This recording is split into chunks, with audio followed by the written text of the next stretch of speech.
치아를 잃기 전에 철저한 관리를 통해서 예방하는 것도 중요하지만요. 상실됐을 때 치료 시기를 놓치지 않는 것도 매우 중요하다고 합니다. 하지만 이 통증에 대한 걱정과 치과 공포증 때문에 치료를 차일피일 미루는 분들 많다고 하는데요. 그런 분들을 위해서 유익한 시간 마련했습니다.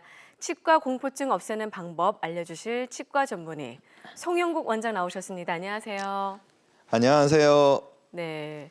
그러니까 치과 하면은 막연한 공포증 때문에 네네. 고민이신 분들 많고 네. 저 같은 경우는 좀 바쁘다 보니까 차일피일 미루는 경우도 네. 많거든요. 어떤가요? 네. 세상의 모든 일들이 마음이 편안한 상태에서 하게 되면 잘 해결되듯이 치과 공포증도 편안한 마음에서 시작되면 해소될 수 있습니다. 처음 치과에 방문하셔서 치과 의사로부터 정확한 진단을 받고 그에 따른 자세한 설명을 들으시면서 내가 앞으로 이만큼 치료를 하는구나. 한 번 치료할 때 이러이러한 내용으로 치료하는구나. 이러한 내용을 이해하시게 되면 불안한 마음은 사라지고 편안한 상태에서 치과 공포증은 해소될 수 있습니다. 그리고 요새 사회에서 작은 배려에 대해서 많이 말씀들 하시는데 치과에서도 가장 힘든 부분이 마취이죠, 마취. 근데 이 마취를 할 때 손으로 주사기를 바로 조작하는 것보다는 잇몸에 연고를 먼저 발라서 마취를 해주고 그 후에 컴퓨터에 의해서 속도가 천천히 진행될 수 있는 무통 마취기를 사용한다면 마취도 편안하게 받으실 수 있거든요. 그래서 많은 분들이 이런 연고를 바르고 무통 마취를 하고 이런 과정이 끝났을 때 가끔 물어보세요. 원장님 왜 아직 마취를 안 하세요? 또는 마취가 이 정도라면 정말 치과 치료를 할 만하다. 그래서 이런 공포증을 해소할 수가 있습니다. 하지만 이런 작은 배려와 편안한 마음이 있어도 과거의 치과에서 좋지 않은 경험에 의해서 트라우마가 있으셨거나 아니면 스트레스 역치가 너무 낮으신 경우에는 어쩔 수 없이 긴장하시고 힘들어질 수밖에 없기 때문에 자면서 하는 수면 치료나 수면 임플란트를 하면 치과 공포증은 해결할 수 있습니다. 그래서 여러분들께서 치과 치료를 하시는 데 있어서 편안한 마음을 가지시고 이런 마취에 있어서도 적은 배려를 통해서 좀 더 편안한 그런 치과를 찾으신다면 치과 공포증은 해결할 수 있습니다. 네. 우리 원장님한테 받으면 좀 치과 공포증 해결할 수 있을 것 같은 느낌이 드는데요. 감사합니다. 네. 통증을 느끼지 않는 이렇게 가벼운 수면 상태를 네네. 이렇게 유도해서 편안하게 치료를 받다라고 하는데 네. 근데 수면 치료 시 좀 주의할 점 없을까요? 예. 많은 분들이 지금 굉장히 궁금해 하시는 부분인데, 지난주에도 사실 그런 분이 계셨어요. 네. 가족분들이 본인은 자면서 하고 싶은데, 가족분들이 부정맥도 있고 힘든데, 주무시다가 못 깨나시면 어떻게 하실 거냐. 그래서 가족들이 걱정하시는 분들이 의외로 많이 계십니다. 네. 효자, 효녀겠죠. 근데 실제적으로 저희가 치과에서 하는 이 수면 치료 자체가 어떤 전신 마취를 하는 게 아니기 때문에 가끔 왜 큰 수술하실 때 전신 마취하면 IQ가 좀 떨어진다는 속설도 있죠. 네네네. 근데 이러한 상황이 아닌 수면 내시경들 많이 하시잖아요. 주무시면서 위, 장 어떤 검사하는. 하지만 이런 약물 자체가 치과에서는 거의 한 10분의 1밖에 쓰지 않고 이 혈관을 통해서 주입하는 게 아니고 마취하는 그 부위에다가 소량의 약물을 써서 하기 때문에 사실은 안전할 수가 있습니다.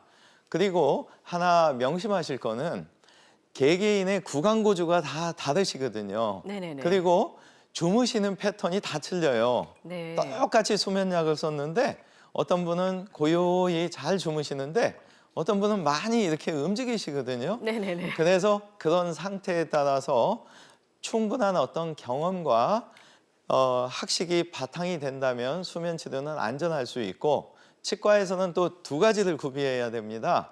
하나는 주무시는데 자는 동안에 바로 깨어날 수 있는 반대의 약제를 갖고 있으면 되고요.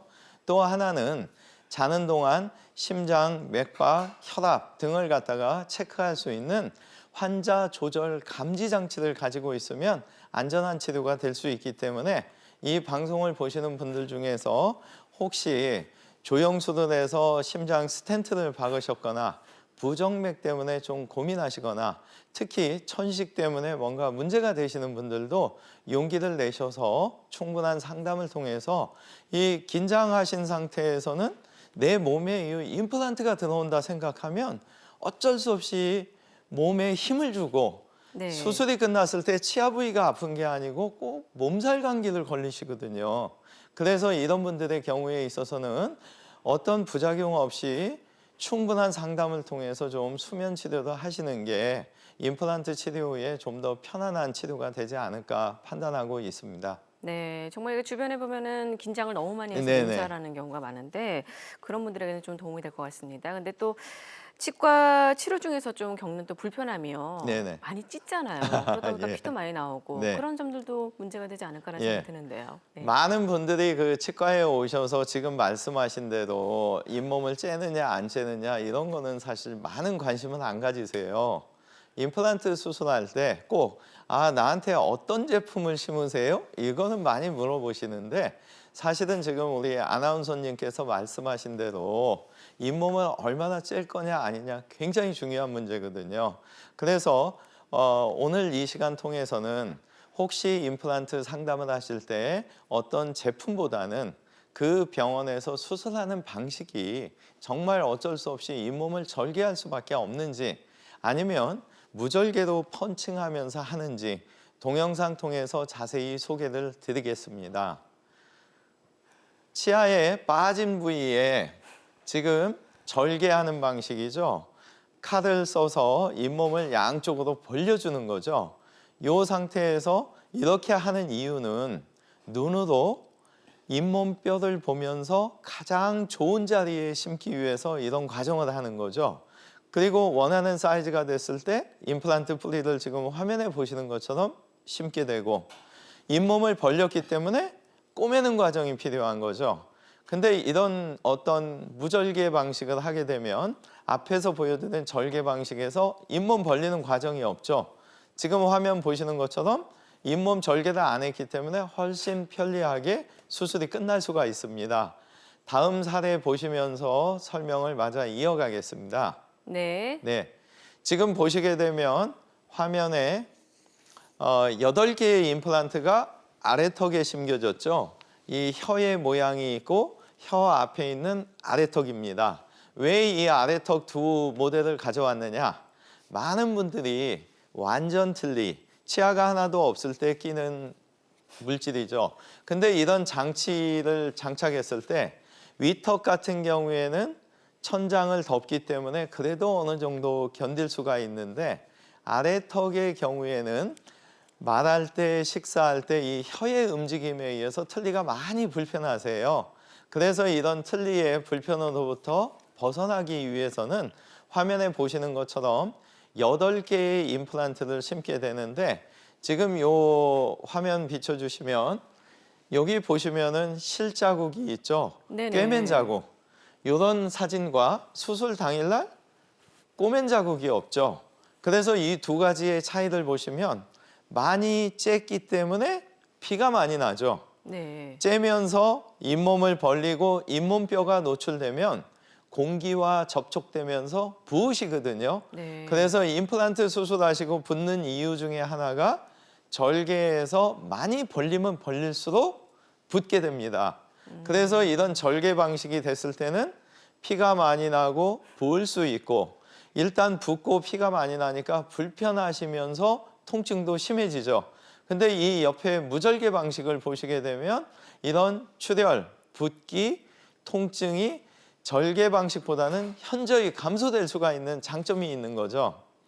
그래서 제 개인적으로는 또 하나 말씀드리고자 하는 거는 20년 넘도록 임플란트 수술했을 때 조건이 같은 상태에서 절개 방식일 때보다는 무절개 방식일 때 임플란트 수명도 길어지는 걸 보고 있기 때문에 요즘 될 수 있으면 무절개 방식으로 하려고 노력하고 있습니다.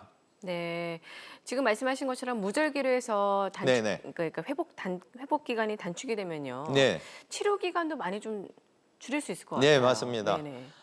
우리나라 분들이 빨리빨리 굉장히 원하시죠. 그리고 어떤 병원이든 내원 횟수 줄여주고 치료 기간 줄이고 하면은 굉장한 명의도들 알고 계시죠. 그래서 많은 치과 의사들이 나를 찾아오는 우리 고객분들한테 내가 할 수 있는 방법이 뭘까? 그래서 사실은 치료를 좀 더 간단하게 하기 위해서 이런 무절개 방식도 방법이 개발되지 않았나 보고 있고요. 요즘은 좀 전에 말씀하신 이런 무절개 방식, 이런 상태에서 틀니를 장착하시다가 어느 시점에서 오셨냐에 따라서 많은 차이가 있으시거든요. 처음에 틀니를 잇몸뼈에 안착됐을 때는 잘 맞습니다. 근데 이 저자가 꼭꼭 씹는 힘에 의해서 잇몸뼈는 조금씩 내려가거든요. 그래서 나중에 틀니는 덜그락덜그락 거리기 때문에 이런 똑같은 틀니를 장착하셨어도 안에 잇몸뼈가 적당히 녹았을 때 오시면 무절개 방식이 가능하거든요. 동영상 통해서 그 과정을 소개하겠습니다. 지금 화면 보시면 틀니를 장착하실 수밖에 없는 완전 치아가 없는 상태. 근데 다행히도 잇몸뼈 두께와 조건이 괜찮기 때문에 무절개로 8개를 심고, 이 과정은 뭐냐면 고정이 잘 됐을 때 기둥을 그날 연결하는 겁니다. 그래서 이 화면에서 보여드리는 거는 좋은 경우, 턱뼈가 튼튼하신 경우에는 다행히도 이분의 경우에 있어서 당일날 임플란트도 심고 기둥도 연결하고 임시치아까지 꼈기 때문에 당일부터 틀니는 더 이상 장착하지 않는 거죠. 사례를 통해서 말씀드리겠습니다. 화면 부탁드릴게요. 지금 보시면은 68세에 고혈압을 앓고 계시는 분이고, 요 맨 좌측의 사진을 보시게 되면 치아가 하나도 없으시죠. 이분의 경우에 사연을 들어본 즉슨 이분께서 처음 치과에 오셨을 때 저한테 하신 말씀이, 아, 원장님, 틀니가 너무 많이 움직여서 다시 틀니 좀 해주세요. 그래서 제가, 아니 100세 시대, 앞으로 10년 뒤에는 120세대인데 지금 68세시면은 30년 이상을 편안한 생활을 하셔야 되는데 라는 말씀을 드렸을 때 이분께서 하시는 말씀이, 아, 사실은 5년 전에 치아가 다 빠지고 치과에 갔을 때 임플란트 소개는 받았다. 근데 그 후에 집에 와서 여러 가지 상의를 하다 보니까 많은 분들이, 아, 임플란트 수술하니까 막 멍도 들고 붓기도 하고 생활 너무 불편해. 그리고 이 좋아하는 술도 못 먹고 담배도 못 피고 이런 여러 가지 불편감을 말씀하셨기 때문에 이분이 간접 공포 때문에 5년간을 틀니를 장착하셨고, 이분은 또 하나 걱정하는 게 내가 혈압이 있는데 과연 임플란트 수술이 이게 가능할까? 근데 실제적으로 살짝 주무시면서 하게 되면 긴장을 안 하기 때문에 이 혈압 문제는 해결할 수 있거든요. 그래서 저는 이분에게 앞으로 주무시는 동안 임플란트는 16개를 심을 거고, 뼈 자체가 튼튼했기 때문에 절개하지 않고 무절개도 지금 하면 할 수 있다. 하지만 이번에 만약에 틀니를 다시 장착해서 사용하시다가 몇 년 지나서 오시면 어쩔 수 없이 절개할 수밖에 없다는 사연을 말씀드리고, 이분께서 허락을 하셨기 때문에 수술을 하게 됐습니다. 슬라이드 보시게 되면 이 위턱이죠. 지금 수술 당일날 사진인데 꼬맨 자국이 없죠. 펀칭해서 무절개로 한 거고, 이 옆에 보면 혀가 있고 아래턱이죠. 8개의 임플란트를 심으면서 똑같이 무절개 방식으로 한 거죠. 그래서 이 끝에 보시면은 16개의 임플란트가 심겨진 거죠. 그래서 이분의 경우에 주무시다가 일어나셔서, 아, 원장님 왜 아직도 수술을 안 하세요? 그래서 네. 아, 지금 다 끝나셨어요. 그랬더니 이분께서 박수를 치시면서, 아, 이럴 줄 알았으면 5년 전에 내가 했다면. 그래서 사실은 여러분들께서 임플란트를 하실 때 많은 상담을 꼭 하셔야 되고요. 상담하실 때 혈압 문제 있으신 분들은 반드시 수면 치료를 하셔서 긴장하지 않으시면 혈압 문제 해결할 수 있고요. 이런 여러 개의 임플란트를 수술할 때도 나눠서 할 건지 한 번에 할 건지 이런 상황들을 갖다가 충분한 상담을 통해서 결정하시면 좋을 것 같습니다. 네, 그러니까 치아 상태에 따라서 임시 치아까지 당일에 완성할 수 있다고 네네. 하는데요. 비교적 예후가 좋은 사례를 좀 보여주신다면요. 네네. 네, 한번 영상 보면서 좀 설명 먼저 예, 듣겠습니다. 많은 분들이 위턱 어금니 쪽이 없게 되면 네. 상악동이라는 말씀을 많이 하시는데 이 빨간 선이 그렇고요. 네. 지금 종래의 수술 방법, 치아를 뽑았죠. 이 빈 공간이기 때문에 톡톡톡톡 쳐서 막을 올리는 거죠. 뼈 이식을 하는데 불행히도 10개월의 시간이 됐을 때야 임플란트 뿌리를 심는 겁니다. 그래서 이런 10개월의 기간이 지나야만 뿌리가 들어가는 방법이 있는가 하면 이런 기간과 수술법에 따라서 당일날 치아를 빼고 4개월째 했던 상악동 거상을 당일날 하는 거죠. 그래서 톡톡 쳐서 막을 올려주고 뼈 이식도 당일날 하는 거죠. 그래서 이 뽑은 날 미리 컴퓨터로 좋은 자리를 분석했기 때문에 화면에 보시는 것처럼 임플란트 뿌리 부위도 심는 거죠. 그래서 앞의 동영상과 뒤의 동영상의 차이는 같은 결과지만 10개월의 시간이 걸렸느냐, 당일날 모든 과정이 됐느냐, 그리고 3번 이상의 잇몸을 쨌느냐, 한 번의 과정이 끝났느냐. 요새 많이 바쁘신데 7, 8번의 어떤 과정 속에서 이런 결과가 왔느냐, 한 번의 결과도 왔느냐. 좋은 사례를 통해서 다시 한번 정리를 하겠습니다. 슬라이드 부탁드립니다. 69세의 고혈압과 고지혈증을 앓고 계셨고 이분의 경우 여기 보시면 빨간 선이 이 눈과 코와 어금니 사이에 광대뼈가 있거든요. 이 광대뼈 안쪽에 상악동 빈 공간입니다. 이 빈 공간과 지금 보시는 녹색 선이 원래 이분께서 갖고 계셨던 옛날 선이고 파란 선이 지금 남아있는 뼈입니다.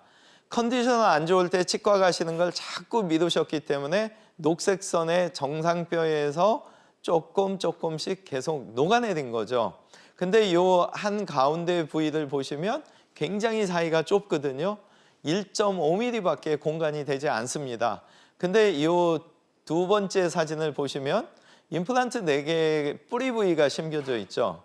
근데 요 사진에서 요 사진으로 가는 데 있어서 실제적으로 기간이 10개월까지 걸렸느냐 아니면 발치 당일날 이런 결과물이 왔느냐. 그리고 이게 10개월이 걸렸다는 얘기는 어쩔 수 없이 치과도 7, 8번을 다녔던 거고 어쩔 수 없이 잇몸을 절개하는 것도 3번을 했던 겁니다. 하지만 이 뽑은 당일날 이런 식으로 임플란트까지 다 심게 된다면 하루에 수술 횟수, 내원 횟수, 시기가 줄기 때문에 얼마든지 편안한 치과 치료가 될 수 있거든요. 그래서 방송 보시는 분들 중에서 혹시 치아가 안 좋으셔서 임플란트를 계획하실 때 치아를 빼고 나서 꼭 방문을 하시는데 그 방법보다는 미리 빼기 전에 치과에 오셔서 충분한 상담을 통해서 치아를 빼면서도 뼈 이식도 하고 임플란트도 심을 수 있는지 그런 어떤 충분한 상담을 하신다면 치과 치료는 훨씬 더 편안해지면서 수술 횟수도 줄이고 수술 기간도 줄이고 완성 시기까지도 줄일 수 있는 내원 횟수도 줄어드는 아주 좋은 장점이 있기 때문에 이를 꼭 뽑기 전에 치과에 방문하시면 좋을 것 같습니다. 네, 저희가 보여드린 사례는 예후가 좋은 사례입니다. 환자분의 나이나 치료 시기에 따라서 시술 경과가 달라질 수 있다는 점 알려드리겠습니다. 방송 보시면서 궁금한 점 있으신 분들은요. 026938-2060, 026938-2060으로 전화주셔서 송영국 원장과 직접 상담 나눠보시기 바라겠습니다. 지금 전화 주세요.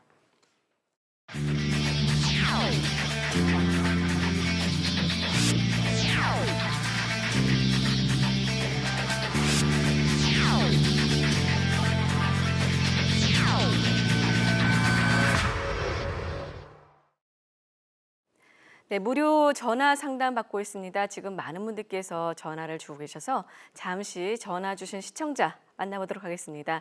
여보세요? 여보세요? 네, 안녕하세요. 안녕하세요. 반갑습니다. 네, 안녕하세요. 네. 자, 어떤 점이 궁금하신가요? 네, 남편이 네. 그 어금니가 아래 위로 다 없어요. 네. 몇 개나 지금 없으신가요? 대충 이 송곳니 뒤쪽으로는 다 아래 위로 송곳니 없어요. 뒤쪽으로요. 네네네. 네네. 근데 혹시- 혈압하고 당뇨가 있어요. 혹시 연세는 지금 어떻게 되시나요? 52요. 아, 네. 한쪽만 그렇게 없으세요? 양쪽 어금니가 다 양쪽이 없으신가? 다 없어요. 양쪽이요. 네네. 예, 보통 아까 동영상 혹시 보셨나 모르겠는데 이 네. 광대뼈 안쪽에 상악동이라는 빈 공간이 있거든요. 그래서 사진을 촬영해서 이 상악동까지의 원래 있던 뼈가 어느 정도 있는가 판단을 하고 그 임플란트 심는 깊이에 따라서 좀 전에 보신 것처럼 뼈 이식과 임플란트를 동시에 시술을 하시면 되고요. 제가 예전에 22년 전에 처음 수술을 할 때는 이 위에 아래 이런 경우에 요거를 4번을 나눠서 했습니다. 그래서 한 군데를 하고 한 1, 2주 지나서 반대쪽을 하고 이렇게 하다가 보니까 이 대기실에 한 3번째 수술 받으러 오셨을 때 얼굴이 좀 창백하게 계세요. 그래서 제가 왜 이렇게 창백하세요? 하고 여쭤보면 컨디션 안 좋으시면 오늘 수술 안 하셔도 돼요 하면 원장님 이게 수술을 어떻게 하는지 알게 되니까 어제 잠을 못 자서 그래요. 이런 표현들을 하셔서 제가 그 이후로는 내가 할 수 있는 방법 중에 하나가 한 번에 이걸 같이 해드리는 게 굉장히 이분들한테 편안함을 줄 수 있겠구나 판단을 해서 그렇게 했거든요.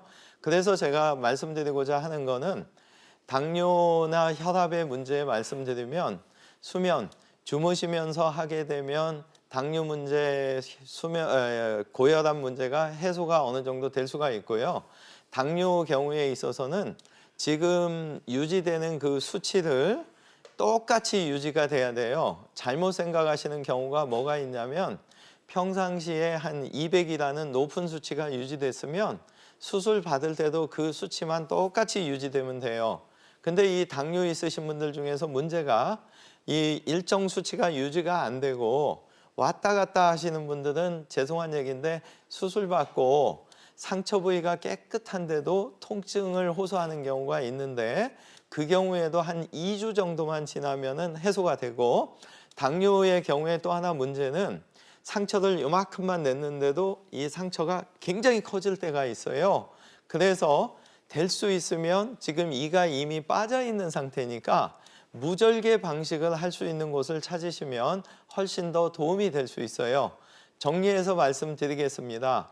수면 치료하셔서 혈압 문제 해결하시면 되고요.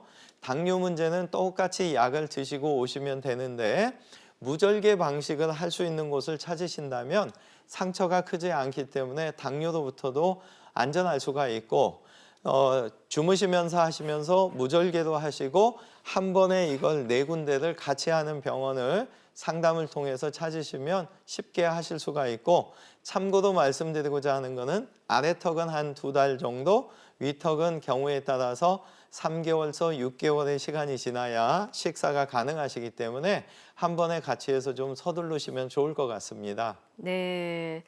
전화상으로는 좀 정확한 진단에 한계가 있습니다. 지금 하지만 말씀하듯이요. 네.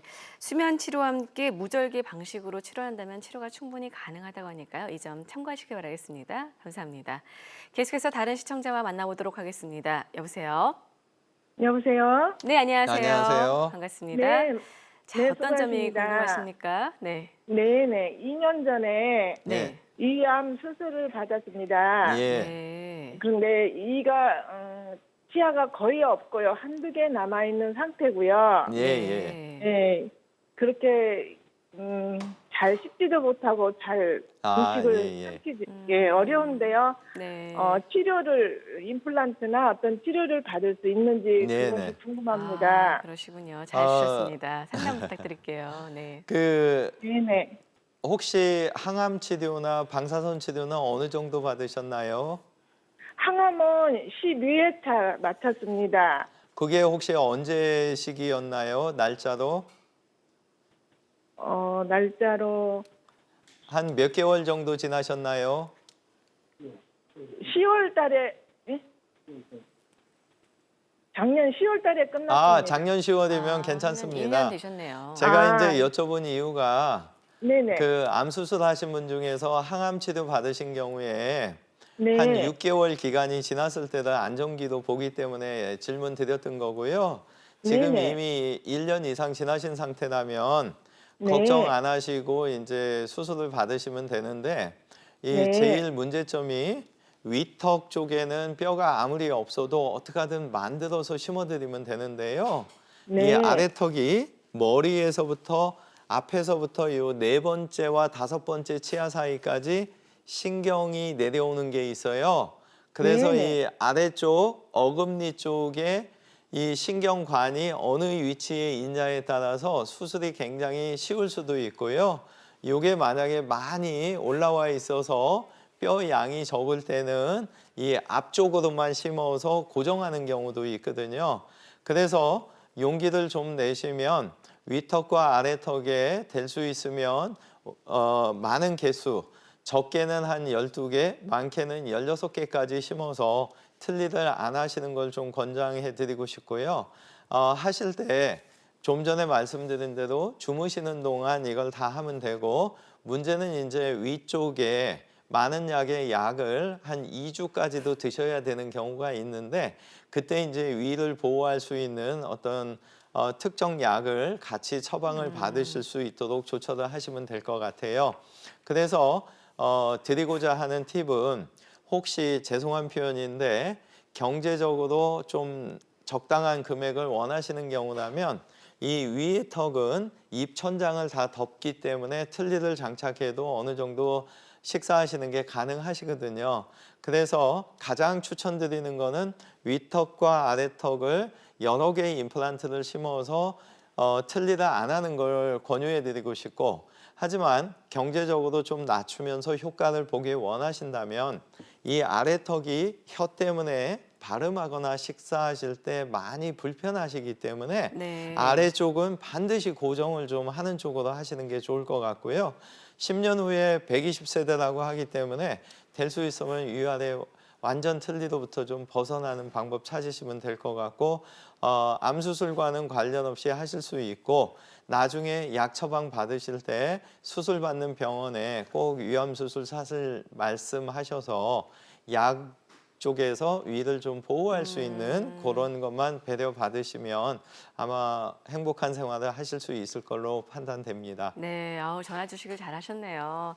전화 주셔서 감사합니다. 지금 말씀하신 점 잘 참고하셔서 치료 받아보시기 바라겠습니다. 감사합니다. 계속해서 다른 시청자 한 분 만나볼까요? 여보세요? 여보세요? 네, 안녕하세요. 여보세요? 안녕하세요. 네. 네. 자, 어떤 점이 궁금하신지 조금 더 큰 소리로 말씀해 주시면 감사하겠습니다. 아, 네. 네. 오른쪽 위에 네. 네네. 어금니하고 그 다음 거하고 예, 그게 빠졌는데 예, 예. 그러니까 그때 잇몸이 이가 괜히 막 갑자기 흔들리면서 네, 그걸 발치하게 됐어요. 네, 그랬는데 그 잇몸 옆에 뭐가 네. 툭 이렇게 막 뽀로지 같이 막 잇몸이 올라오더라고요. 아, 예, 예, 예. 그래서 그게 무슨 암덩어리인가 하고 그때 굉장히 걱정하면서 아. 그거를 예, 그냥 예. 발치를 한 지가 한 10여 년 된 것 같아요. 아, 예. 네. 근데 이 잇몸이 이제 치과에 네, 그 다음에 이제 치아를 이렇게 하려고 가서 예, 예. 진료를 받아보니까 예. 잇몸이 약해서 몇 년 안 갈 것 같다. 아, 네. 이거를 해도. 근데 그 네. 옆에 거가 또 멀쩡한 게 송곳니 같이 생긴 그 이가 네. 또 약간 흔들렸었어요. 예. 그래서 제 나름대로 이제 고민을 하다가 네. 그 잇몸에 좋은 뭐 무슨 이렇게 인사돌 여러 가지- 같은 약들이요? 아니요, 인사돌은 안 먹고 예, 예. 네네. 콜라겐을 좀 먹으니까 아. 잇몸이 아. 약간 단단해지더라고요. 네. 네.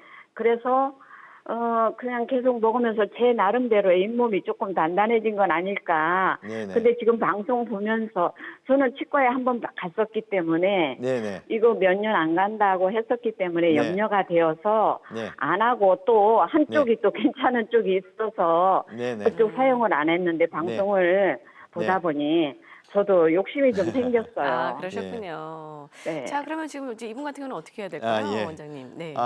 일단 사모님께서 아셔야 되는 부분을 먼저 말씀드릴게요. 네. 치아가 양쪽으로 50대 50으로 진지 드시는 분들은 계시지는 않아요.